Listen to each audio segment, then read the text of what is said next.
किस्त नंबर 5। दोस्तों, शुरू करने से पहले चैनल को लाजमी सब्सक्राइब कर लें। बाहर मेरे कुछ दोस्त मुझे लेने आए थे जो कहीं घूमने जा रहे थे। मैं आप ही को बताकर उनके साथ चला गया और रात को देर से घर आया और अपने कमरे में जाकर सो गया। फिर अगली सुबह नाश्ते के वक्त ही आप ही से सामना हुआ। वो अभी भी गाउन में थीं और हालत कल शाम वाली ही थी। हम दोनों उठे ही नाश्ता करने लगे। मैंने आप ही के हलिये के पेश नजर पूछा, आप ही अम्मी अबू घर पर ही हैं ना? हाँ, लेकिन वो दोनों सो रहे हैं। आप ही ने चाय का घूंट भरते हुए बेपरवाही से जवाब दिया। मैं भी चाय का आखिरी घूंट भर के मेज से उठ खड़ा हुआ और अपना रख दूसरी तरफ करते हुए बोला, आप ही, आप चेंज कर लो उनके उठने से पहले पहले, क्योंकि मैं नहीं चाहता कि वो आपको इस हिलिये में देखें। आपकी इज्जत मुझे अपनी जान से भी ज्यादा प्यारी है। उन्होंने एक मोहब्बत भरी निगाह मुझ पर डाली और शैतानी सी मुस्कुराहट के साथ कहा, मैं तुम्हारी रग रग से वाकिफ हूं सागर।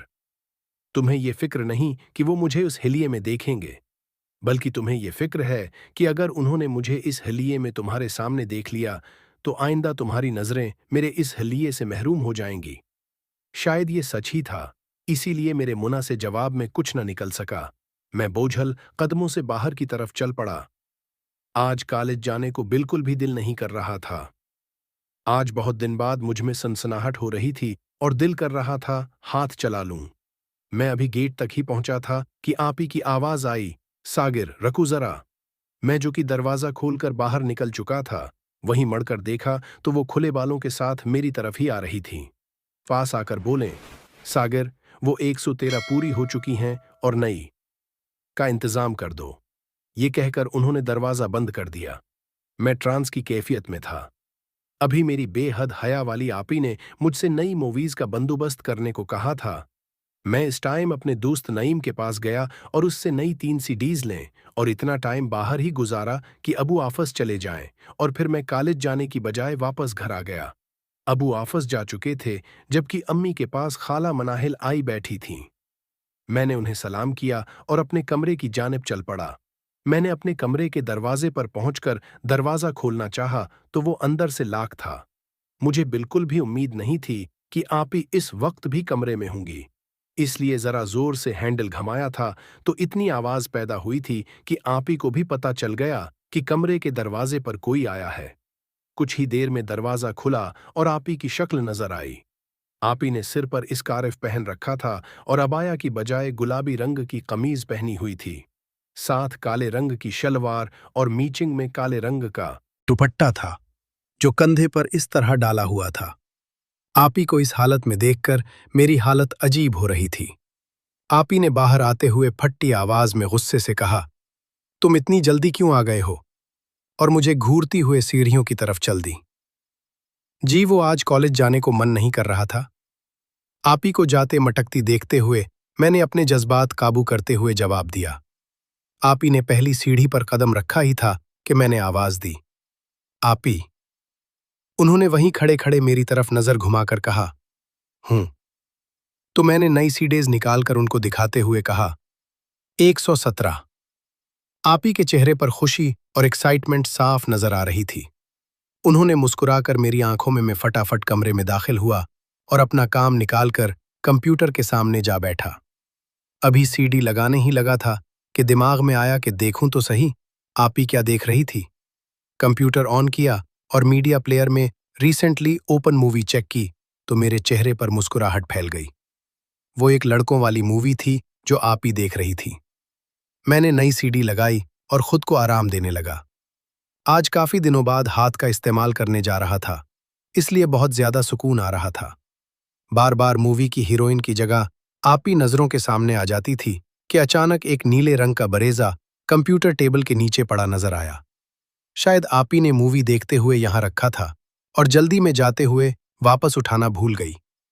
मैंने वो उठाया तो एक मशहूर किन खुशबू मेरे नाक में दाखिल हुई। अजीब सी बात थी, इस खुशबू में जो लफ्जों में बयान नहीं की जा सकती, सिर्फ महसूस की जा सकती है। महसूस भी तभी की जा सकती है जब वो हाथ में हो। मेरी हालत अजीब सी हो रही थी। ऐन इसी वक्त आप ही ने दरवाजा खोला और अंदर आ गईं। अंदर का मंजर देखा तो उनका मुंह खुला रह गया और वो जैसे हंस गईं। वो अपना सामान वापस लेने आई थीं, लेकिन जो उनको देखने को मिला वो उनके वहम व गुमान में भी नहीं था।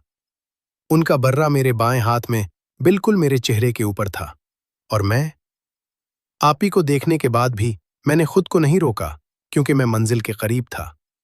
वैसे भी आपी मुझे इस हालत में पहले भी कई मर्तबा देख चुकी थीं, तो अब छुपाने को था ही क्या।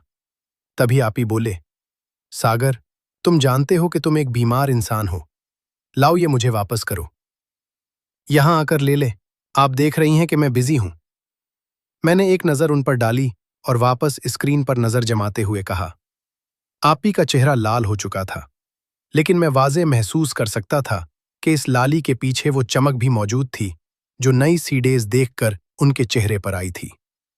आपी मेरी दाएं तरफ आईं और मुझसे छीनने की कोशिश करने लगीं और साथ ही एक भरपूर नज़र डालकर कहने लगे, खबीस इंसान, ये क्या हरकत की तुमने गंदे।